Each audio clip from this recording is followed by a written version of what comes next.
Барлығына сәлем, сіздермен бірге Жанна. Мен бүгін бала керемет супер күштерге ие болған сериал туралы сөйлесемін. Фильм Атланта қаласынан басталады. Кәдімгі таң, Николь есімді ана жұмысқа жиналады. Ал оның ұлы Дион жаңа мектепке. Николь кешігіп келеді, ал Дион таңғы асқа асықпайды және трюктерді үйренеді. Николь тарелкені алып тастауды сұрайды, бірақ Дион сүрініп оны құлатып алады. Ішіндегі хлопьяларды ауада ұстап қалады. Бірақ Николь жақындағанда оларды ақыры құлатып алады. Ол өзін сиқыршы деп санайды және сиқырлауға тырысады, бірақ ештеңе шықпайды. Дион жаңа оқушы және оның достары жоқ. Тек мүгедек қыз Эсперанза. Николь қайтадан кешігіп келгені үшін жұмыстан шығарылады. Түстен кейін оларға Дионның кіндік әкесі және қайтыс болған күйеуінің ең жақын досы келеді. Ол Дионды өзімен бірге уақыт өткізуге алып кетеді. Ал Николь күйеуімен бақытты күндерін еске алып жатқанда Дион мен Пэт кафеде отырады және супер қаһармандар туралы сөйлеседі. Пэт олар туралы бәрін біледі және Дионға кешке анасы тыйым салған тәттілерді береді. Пэт баланы үйге әкеледі. Ал Николь Пэтті табалдырықтан шығармайды, өйткені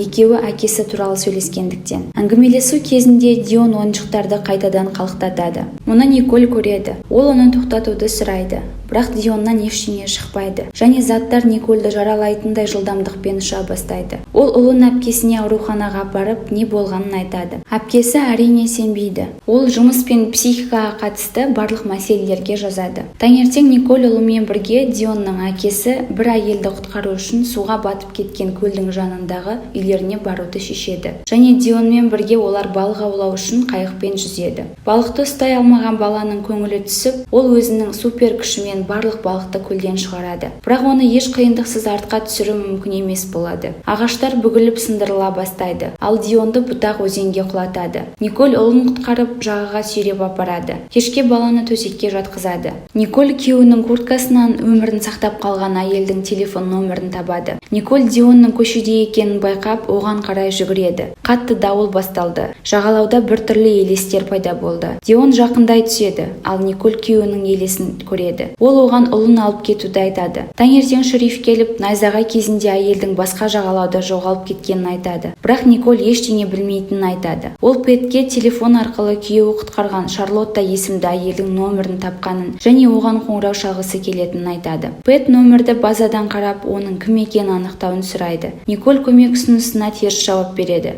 және бұған тыйым салады. Дион серуендеу кезінде тағы бір керемет күш табады. Ол ағашқа телепорт жасайды, ал артқа қарай жасай алмайды. Николь оны түсіре алады. Пэт жасырын түрде өзінің досы құтқарған әйелдің өмірін анықтауға тырысады. Ол Марк жұмыс істеген Бионе компаниясында жұмыс істейді. Пэт бастықпен сөйлеседі және Марк жетекші мамандардың бірі болған құпия жобаға кіргісі келеді. Ал Пэт оған көмектескен. Бірақ қандай да бір себептермен бастық оны жұмысқа жібермейді.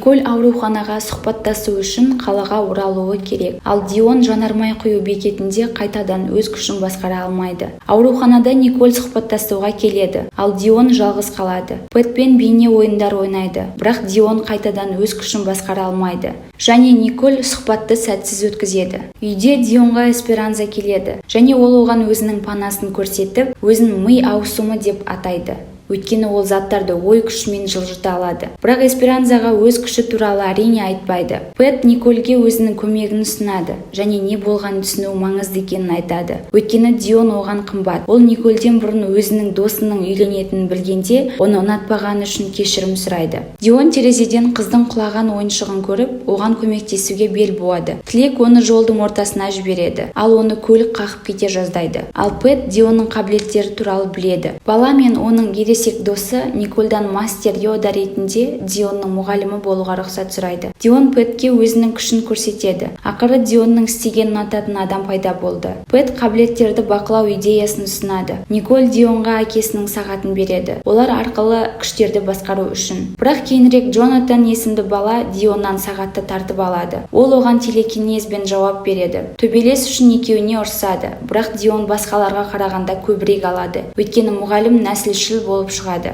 Николь күйеуі құтқарған Шарлоттадан қоңырау алады. Дионды Пэтке қалдырады, ал өзі кездесуге барады. Шарлотта да қабілетке ие. Пэт Дионға жергілікті жігіттермен баскетбол ойнауға баруды ұсынады. Сонымен қатар Шарлотта Никольге Исландиядағы сапардан кейін қалай күш алғаны туралы айтады. Сол күні сол жерде болғандардың бәрі күш алды. Соның ішінде Марк та бар. Николь найзағай кезінде елестерді көргені туралы айтады. Ал Шарлотта қорқып жоғалып кетеді. Пэт пен Дион баскетбол ойнайды.